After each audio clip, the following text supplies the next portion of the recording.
मोहब्बत के शहर में नफरत की दुकान, अपनायत का मतलब है सिर्फ अपना काम। दोस्तों, ये चंद शब्दों का ट्वीट रविंद्र सिंह भाटी का, मगर भाटी साहब का ये ट्वीट जो बिना किसी का नाम लिए बहुत कुछ कह गया, उनकी तरफ इशारा था जिनकी तरफ उन कुछ दिन पहले रविंद्र सिंह भाटी पर सवाल खड़े कर रहे थे। जी हाँ दोस्तों, ये ट्वीट था कल जैसलमेर के अंदर, एक जैसलमेर और बाड़मेर की सीमा पर, जहाँ पर बहुत सारे नेता वहाँ पर पहुँचे, कांग्रेस पार्टी के कदावर नेता, जिसमें चाहे आप बात करें हेमाराम चौधरी जी की, चाहे हरीश चौधरी की बात करें, चाहे फिर उम्मीदराम बेनीवाल की जो यहाँ से सांसद महोदय हैं उनकी, और अन्य कई नेता जो यहाँ से कई विधायक, कई पूर्व विधायक थे और कई पूर्व में मंत्री भी रह चुके हैं, वो भी पहुँचे। मगर रविंद्र सिंह भाटी का ये ट्वीट क्यों किया उन्होंने और कैसे किया ये कि मोहब्बत के शहर में नफरत की दुकान, अपनायत का मतलब है सिर्फ अपना काम। जी हाँ, तो मैं बता दूं कि दोस्तों, वहाँ पर जब ये सभाएं, जब इन्होंने बासनपीर में रखने को कहा, मगर बासनपीर में नहीं बल्कि बाड़मेर और जैसलमेर के बीच में रखी गई, जहाँ पर लोग भी पहुँचे, जहाँ पर कुछ ऐसे शब्दों के बाण चले। अगर स्वरूप सिंह खारा की उस बयान की बात करें तो जहाँ पर, तो दोस्तों सोचने पर भी ये मजबूर कर देते हैं। कहीं ना कहीं दोस्तों शैतान सिंह के बारे में सोचें और सुने शैतान सिंह की बात, तो कहीं ना कहीं ये बात ज़रूर माननीय है, क्योंकि शैतान सिंह ने जो बातें कही थी वो बातें सत्य हो रही है। क्योंकि सत्य मानने पर इसलिए मजबूर कर रही है कि वो धीरे धीरे सारी चीज़ें सामने भी आ रही हैं। मगर राजनीतिक एक ऐसी चीज़ है, जब जो कुछ बासनपीर में कुछ दिन पूर्व में हुआ, वहाँ पर मैत प्रतापपुरी ने मोर्चा संभाला और वहाँ पर पहुँचे, ना किसी के खिलाफ बयानबाजी हुई, ना कुछ हुआ, ना किसी पार्टी के खिलाफ, ना किसी नेता के खिलाफ, ना किसी ग्रामीण के खिलाफ। मगर वहाँ पर जो चीज़ें हुई वो सब कुछ ठीक ठाक होने के बाद रविंद्र सिंह भाटी भी वहाँ पर मौके पर पहुँचे दूसरे दिन। मगर जो कुछ भी सामान्य हो चुका था, धीरे धीरे पटड़ी पर लौट रहे थे सारी चीज़ें, तो वहाँ पर कांग्रेस के नेताओं की एंट्री होती है, जहाँ पर पोस्टर भी लॉन्च किए जाते हैं, एक पेड़ के नीचे 2 तस्वीरें भी दिखाई देती है और थार की अपनायत की। मगर थार की अपनायत क्या है, जब उनका जवाब देते हुए रविंद्र सिंह भाटी से कुछ पत्रकारों ने कुछ समय पहले जब पूछा था, तब उन्होंने कहा था कि आप जानिए कौन अपना है, कौन कोठाराघात कर रहा है, कौन आपकी लीडरशिप को ख़त्म कर रहा है और कौन आपके साथ में जो है वो आपको दबा रहा है, कौन आपकी अगुवाई कर रहा है।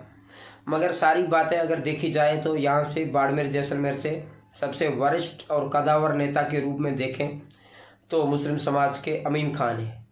अगर अमीन खान जब कुछ दिन पूर्व जब कांग्रेस की बाड़मेर के अंदर एक सभा हो रही थी, जयंत सभा, और उसका इंतज़ार कर रहे थे जब नेताओं का, अमीन खान और अमीन खान के चाहने वाले, तब कुछ नेताओं का जो रूट है वो डाइवर्ट हो जाता है। सचिन पायलट हो, अशोक गहलोत हो, और ऐसे कई नेता थे जिनका रूट डाइवर्ट हो जाता है, तो उनका इशारा साफ साफ दोस्तों हरीश चौधरी और उम्मीदराम बेनीवाल पर था। उसके बाद में जब कुछ दिन पूर्व में आपको पता है कि पैगंबर साहब पर एक टिप्पणी की जाती है, तब ये लोग सामने नहीं आते। और उसके बाद यहाँ की लीडरशिप को, जब उन्होंने लीडरशिप की बात की है, तो अमीन खान साहब पिछले काफ़ी समय से बाहर चल रहे हैं, फतेह खान को इन्होंने साथ में ले रखा है। जब यहाँ पर कहीं ना कहीं दोस्तों ये भी बातें जो चर्चाओं के बाज़ार में भी दोस्तों काफ़ी समय से दोस्तों जो बातें हैं वो चली थी कि जब यहाँ से साले मोहम्मद हैं और वो यहाँ से कर्नल मानवेंद्र सिंह को जैसलमेर से टिकट दिलाना चाहते थे, और वो चाहते थे कर्नल मानवेंद्र सिंह यहाँ से और वो पोकरण से दोनों सीटें आती तो ज़रूर कुछ असर पड़ता और यहाँ से जीत जाते। मगर वो चीज़ें धीरे धीरे फिसल गई। तो कहीं ना कहीं रविंद्र सिंह भाटी का इशारा, वो इशारों में बहुत कुछ कह जाता है, और वो कहते हैं कि रविंद्र सिंह भाटी कह रहे हैं कि अपने विवेक को ज़रूर जगा के रखिए, कौन आपके साथ, और कौन उन्होंने ये भी बात कही कि रिफाइनरी के हक की बात आई तब इन लोगों को साइड क्यों किया, मुसलमान समाज के लोगों को साइड में क्यों किया गया, हम कर रहे हैं या आप कर रहे हैं। लेकिन बायतू के अंदर एक ऐसा भी वोट बैंक है, बायतू और पचपदरा की बात करें, जहाँ पर मुस्लिम समाज के जिसकी अगुवाई कहें, जिसकी पैरवी कहें, तो वो ज़्यादातर पीर पगारों के और जिलानी के मुरीद हैं। उनकी अगुवाई फ़कीर परिवार और अन्य जो है वो भी करते हैं। तो वो कहीं ना कहीं देखे जा चुके हैं। साले मोहम्मद जी और उनके पिताजी, जब वो अभी नहीं है लेकिन स्वर्गवास हो गया, जब वो यहाँ पर मौजूद थे तो काफ़ी जगहों पर वो सभाओं में देखे जाते थे, कई बार देखे जा चुके थे। मगर हाल ही में यहाँ पर जो है वो साले मोहम्मद और उनके भाई वो भी देखे जाते हैं। मगर कहीं ना कहीं जो बड़ी वोट बैंक है वो कहीं ना कहीं हरीश चौधरी जी को जिताने में सफल कहीं ना कहीं यहाँ पर ये भी होती हुई दिखाई देती है। मगर मैं आपको एक बात बता दूं कि अमीन खान से बुज़ुर्ग नेता जो मुस्लिम समाज से आते हैं उनमें से कोई नहीं है। उनको कहीं ना कहीं बाहर उनका रहना और कहीं ना कहीं उनको बुढ़ापे के अंदर कांग्रेस से दरकिनार रखने में भी कांग्रेस की आला कमान ने यहाँ के स्थानीय नेताओं के साथ बातचीत के लिए कहा था। उसमें से हरीश चौधरी भी मुख्य एक थे। मैं ये भी नहीं कहूँगा आपको कि ये केवल एक तरफा फैसला है रविंद्र सिंह भाटी का।